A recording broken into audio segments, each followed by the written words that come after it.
ఆరోగ్యం దృష్ట్యా ఇది అవసరం. ఈరోజు తెలిసి మన రాష్ట్రంలో జరుగుతున్న పరిస్థితి, స్వర్గీయ రాజశేఖర రెడ్డి గారు ఏ సదుద్దేశంతో అయితే ఆ రోజు పెట్టారో ఆరోగ్య పథకానికి తూటుపడిచి గత 3-4 రోజులుగా బంద్ అయిపోయిన పరిస్థితి రాష్ట్రంలో. వాళ్ళకొచ్చి ఇవ్వాల్సిన నెలకి ఇవ్వాల్సిన 300 కోట్ల రూపాయలని వాళ్ళు ఇవ్వలేని దుస్థితి ఈ ప్రభుత్వానికి ఉన్నది. మరి తెచ్చిన 2 లక్షల కోట్ల రూపాయలు ఏం చేశారండి? దానికి సమాధానం లేదు. పేదవాడు ఆరోగ్యం ఏం పోయినా పర్వాలే, పేదవాడు ఏ కష్టపడినా పర్వాలే, కానీ మా కడుపులు నిండాలి, మా బొజ్జలు నిండాలి, మా జోబులు నిండాలి, మా ఖజానాలు నిండాలి, సొంత ఖజానాలు నిండాలనే ఒకే ఒక దృక్పథంతో ఈ ప్రభుత్వం వచ్చి పయనిస్తుంది. అందుకే మీ అందరం కూడా ప్రజల తరఫున ఒక బాధ్యత ప్రతి ఒక్క పార్టీగా మా నాయకుడు జగన్మోహన్ రెడ్డి గారి నాయకత్వంలో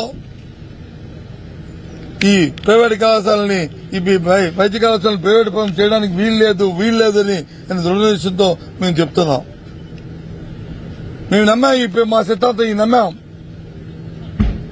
ప్రభుత్వం తాలూకా ఆధ్వర్యంలోనే ప్రజా ఆరోగ్యం ఉండాలి తప్ప ప్రైవేట్ తాలూకా వాళ్ళ చేతుల్లో ప్రజా ఆరోగ్యం ఉండడానికి వీల్లేదని చెప్పి మేము నమ్మాం.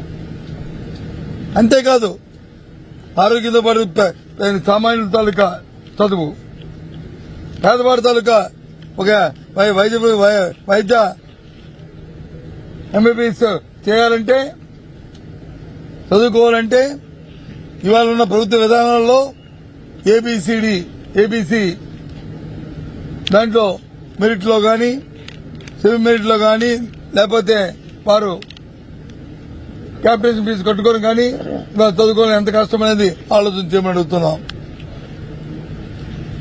ఈ ప్రైవేట్ కళాశాలలు వస్తే మీరు ఎంత విధంగా ఇబ్బంది పడతారో ఆలోచన చేయండి. క్యాపిటేషన్ ఫీజుకి వచ్చి ప్రైవేట్ కళాశాల సస్టైన్ కోసం దాంట్లో కూడా సి గ్రూప్ ఉంది, కానీ దానికి ఒక పరిమితి అంటూ ఉంటుంది. ప్రభుత్వ విధానంలో దానికి 50 లక్షలు కట్టాలా, 40 లక్షలు కట్టాలా, 30 లక్షలు కట్టాలి ఉంటుంది. కానీ ప్రైవేట్ కళాశాల లాగా కోట్లు తీసుకుంటే ప్రభుత్వ కళాశాల జరగదు, ఒప్పుకోరు. తెలిసే విషయం ఎంతో చెప్తున్నారు. ఏమీ తెలియని అమాయకత్వంగా ఏబీసీ మీ గ్రూపుల్లో ఉన్నది కదా, సస్టైన్ చేయడానికి మీరే కదా జీవో ఇచ్చారని మాట్లాడుతున్నారు.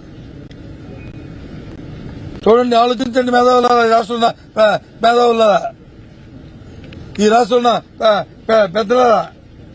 అందుకే ఇవాళ మా తాలూకా మీ అందరం కలిసి, శాసనమండలి సభ్యులు అందరం కలిసి మా పార్టీ తీసుకున్న నిర్ణయాన్ని, మా నాయకుడు తీసుకున్న నిర్ణయాన్ని దీన్ని చూచా తప్పకుండా దీని అమలు జరిగే వరకు మేము పోరాటం చేస్తామని మీ ద్వారా ఈ రాష్ట్ర ప్రధానికి తెలియజేస్తున్నాం.